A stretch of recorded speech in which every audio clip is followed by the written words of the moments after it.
Shabbat Shalom and greetings to you all. Well, we put Mother's Day behind us. We have a few weeks respite before we go through it again and honor the other half of the fifth commandment. We will honor Father. Now, often it's much harder to do, but suck it up and try and figure out, what about the relationship needs work? He is your Father. And if he fulfilled his duty, and parents have a duty to be worthy of being honored. It's one of the unique things about that fifth commandment. So if he did, provide, protect, and do everything to make your life better, then honor him. And if he didn't, well, he must have had a tough time himself, and you can help him be a better person. Now, these are parts of the will of God. When he spoke to you on the mountain and told you his laws, and they were told just to you, they made perfect sense. And they are laws we can all easily live by. Now, the beginning of this past week saw what is known as Pesach Sheni, the second Passover. Did you know there was a second one? It was for whoever missed the first one. And it occurred exactly 1 month later on the evening of the 14th of Iyar. Now, I think of this month as the Winnie the Pooh month because, the name of it, Iyar, reminds me of Winnie the Pooh's good buddy, the donkey Eeyore. Eeyore. So why do we have the second Passover, and what do we do on it? Well, it is because some people may have missed Passover due to being impure or for whatever other reason, and they did not want to be deprived. So they complained, as they were wont to do, to Moses. And Moses, of course, spoke to God. And God established this bonus one for anyone who missed the appointed time. Now, like the other one, a lamb was sacrificed and roasted and eaten together with matzah and maror, unleavened bread and bitter herbs. Now, none of the other rituals of the Seder were observed, but of course the Torah doesn't really call for a Seder. And this makeup one was only for the evening and not for a week. But the meal was basically the same. And now also this week, since we had that at the beginning of the week and now at the end of the week, congratulations, of course, go to Bob Dylan, now 78 years young on May 24th. Now, you've impacted a generation, Bob. There will never be another like you. May you stay forever young. Now, this year just seems to be flying by, doesn't it, friends?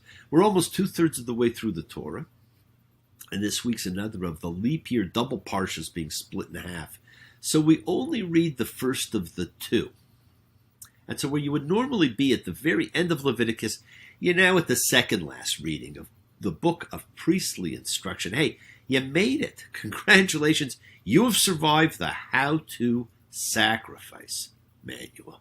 You know more about the laws of ritual than anyone. In a couple of weeks, the story will resume. Now, it's been 1 year since the thunder on the mountain, the great epiphany, and the people have been sitting there waiting, and they will be moving on soon. Thunder on the mountain, there's fires on the moon, ruckus in the alley, and the sun will be here soon. 2 days the day, I'm gonna grab my trombone and look. Well, there's hot stuff here, and it's everywhere I go. Now, has anything ever been hotter for men than the Great Epiphany? Probably not. It took a diverse group of people, made them a community, and brought ethics and morals to law and to life. All right, now I want you to think about that, because that's how all of the laws are going to be presented from now on. And it was great speaking with the Cardinal the other day. What a year. The changes, the growth, the insights into self. I am truly happy for you. And thank you for letting me know that you never miss a show. I never know who listens and who watches until people tell me. And each of your individual feedback does help me address the things you want to learn more about. It's one of the things that makes us another form of community. So let us gather and come together as a community, a like-minded, like-souled unification of spirit, the collective consciousness of seekers coming together and showing a faith, of love, a community, a chavura, a fellowship, expressing our nature of kindness, compassion, thoughts, feelings, hopes, dreams, and wishes. It unites us all in this community house of spirit, Beth Ruach.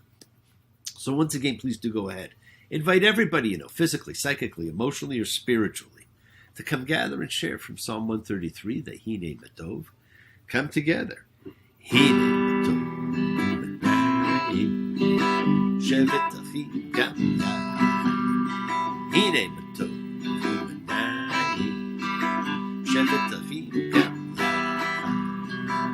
How good, how pleasant it is for brothers and sisters together. Community, community,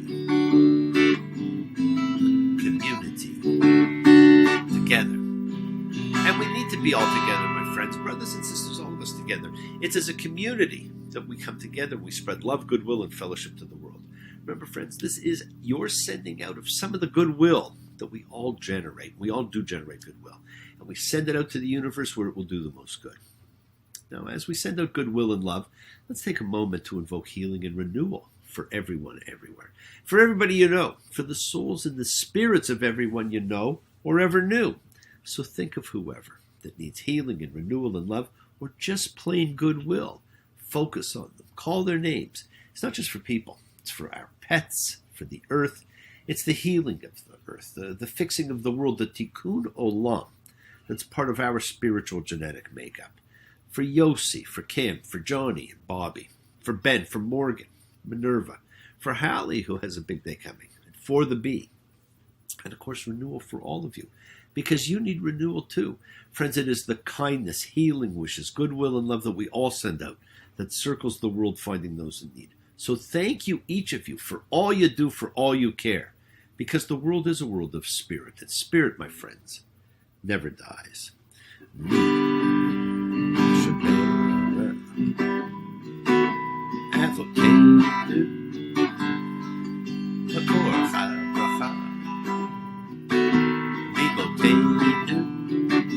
May the source of strength bless the ones before us. Help us find the courage. Make our lives a blessing. The renewal of body. The renewal of spirit. And let us say, Amen. Misha Baruch, let us all have our spirits renewed. And this is the great prayer for healing, my friends, in which we all call upon God to heal as He has healed before. Misha Baruch, may He who blessed, and healing is a blessing. Let's all heal as we pray for renewal and show gratitude for the wonders of our lives. Now this week, we read Behar on the mountain. We're still getting instructions, as we're still in that book of priestly instructions. God continues to talk through Moses, and that becomes the standard phrase forevermore, as God said to Moses. Now, how do you argue with that? And we're still being told some pretty good things. We might not get them right away, but I believe the master plan, bit by bit, is about decency to all. One day we will get it. Leviticus 25:2. Speak to the children of Israel, and you shall say to them, when you will come to the land that I am giving to you, then the land shall have a Sabbath for the Lord. Sabbath for the land. Wow, interesting. 6 years you shall seed your field. 6 years you shall prune your vineyards, and you shall gather its produce. And in the 7th year the land shall have a Sabbath, a ceasing, a Sabbath for the Lord. You shall not seed your field. You shall not prune your vineyard. You shall not reap your harvest-free growth, and you shall not cut off your untrimmed grapes. We know, that a lot of the reason for the, not pruning and not trimming was to provide for the widows, the orphans, the indigent, the strangers. But now we're being told that the land itself gets a year of ceasing. Now, while we believe that God is omnipotent, therefore in no need of resting or ceasing, everything that is of His creation does. We rest. We cease. Animals rest. Well, the land will have a ceasing. The land will rest. Everything needs to recharge, to regenerate. Now, this became actually a common practice in farming, and this is what led to crop rotation. Planting the same thing year in, year out, wore out the land and caused erosion. Now, this sabbatical allowed the land itself to regenerate, and of course, the planting of different things prevents the problem also. And believe it or not, historians believe this practice of resting the land and putting in place crop rotation has been in the Near East since as early as 6,000 years before the Common Era. Now, we also get the hint that this kind of instruction leads to something really special. And it does, because there's that magic number 7 again. Leviticus 25:8. And you shall count 7 Sabbaths of years. 7 years, 7 times. And the days of the 7 Sabbaths of years shall be for you 49 years. So for those of you who couldn't do the math, 7 times 7 is 49. And you shall pass a blasting horn in the 7th month, on the 10th of the month, on the day of atonement. You shall have the horn pass through all the land. Okay, so on Yom Kippur, that 49th year, a special horn blasting occurs. Leviticus 25:10. And you shall consecrate the year that makes 50 years, and proclaim liberty in the land to all its inhabitants. It shall be a jubilee for you, and you shall go back, each to his possession, and you shall go back, each to his family. Proclaim liberty in the land. Now, what is the importance of life, of liberty? This quote from Leviticus, my friends, will make it onto the Liberty Bell in Philadelphia. This is what it's all about. Liberty, freedom. It's what the greatest gift that God gave. Now, this is also where we get the word jubilee brought into English. It's from the Hebrew yovel. And yovel is actually a synonym for a ram's horn or shofar. And so it's possible that the 50th year was simply called Jubilee Yovel because this was when loud blasts of the ram's horn were sounded throughout the land. And when it occurs, you shall go back, each to his possession. Now, in the law of the Jubilee, God commands that every 50 years, all property is to return to the original owners. Now, this appears to be an economic program designed to prevent a feudal system from developing in Israel. That is, its functions to prevent the establishment of a class of wealthy landowners at the top of the economic scale and a mass of landless peasants at the bottom. But somehow that memo has gotten lost over time. Everything goes back to whoever owned it at the beginning. That's with people, that's with land, that's with everything. Sound the trumpet everywhere, all throughout the land. Follow my decrees, you must obey my commands. Gather with your families, come sing and clap your hands. It is the year of Jubilee.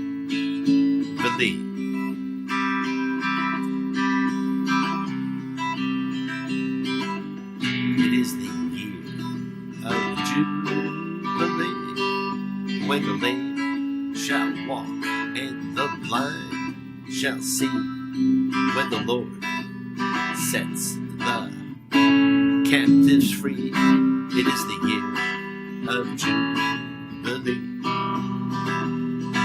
Now, magic takes place in the year of Jubilee, and of course they don't celebrate the Jubilee anymore.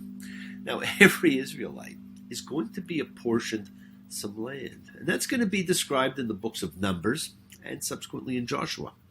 And the deity commands that in every 50th year the system returns to where it started. An automatic do-over is built into this system.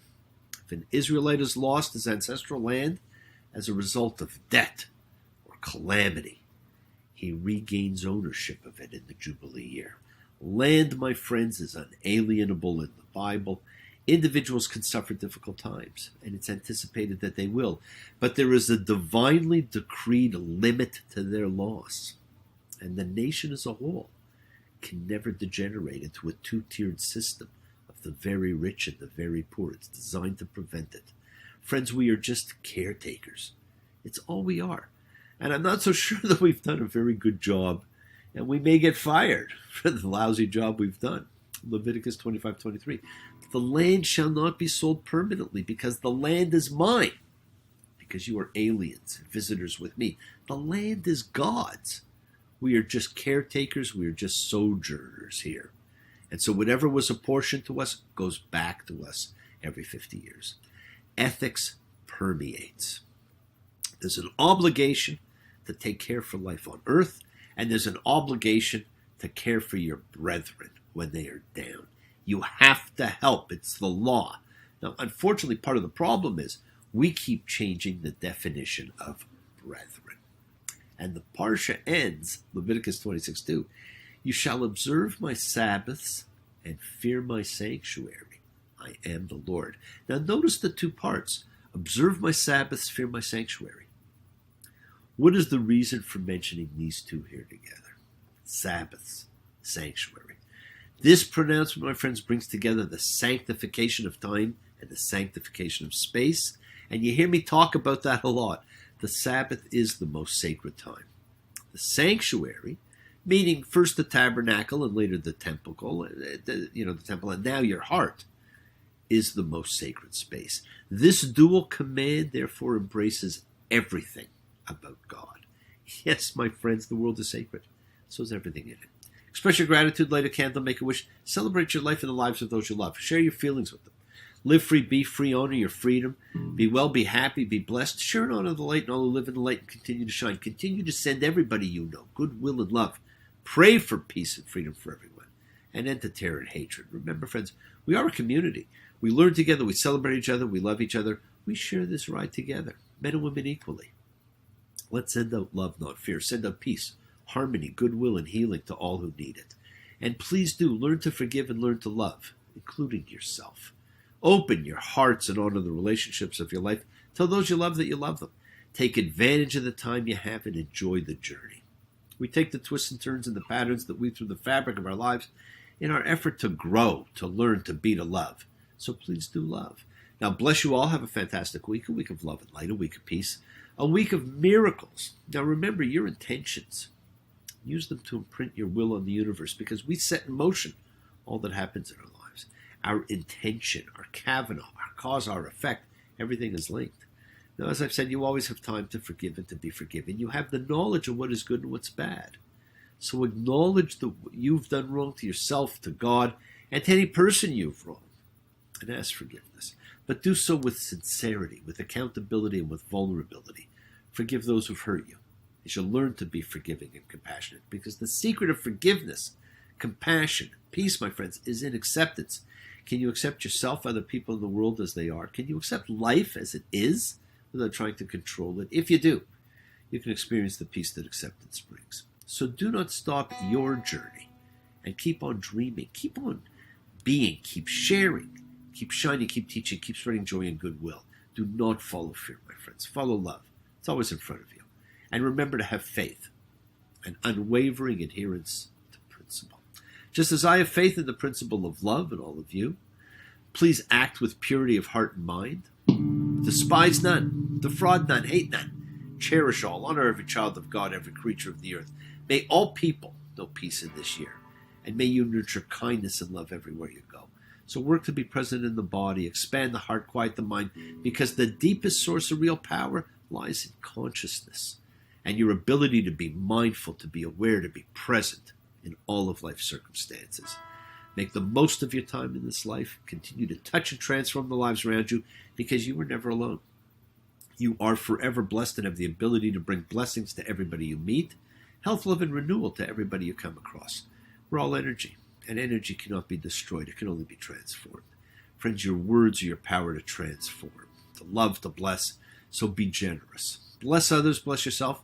Love with the heart, because we're all part of a greater whole. Embrace love, not fear, forgiveness, not anger, and be there for someone, because someone will always be there for you whether you know it or not. Continue to explore faith and belief, and never accept shame.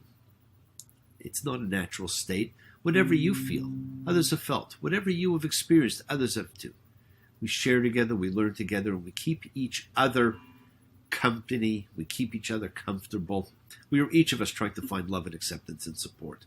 We all have or could have that special someone in our life, so find them and tell them what they mean. And remember, you're never alone on your journey to your promised land. Watch your words, because they'll hurt you, they'll heal you, they'll imprison you, and they will free you.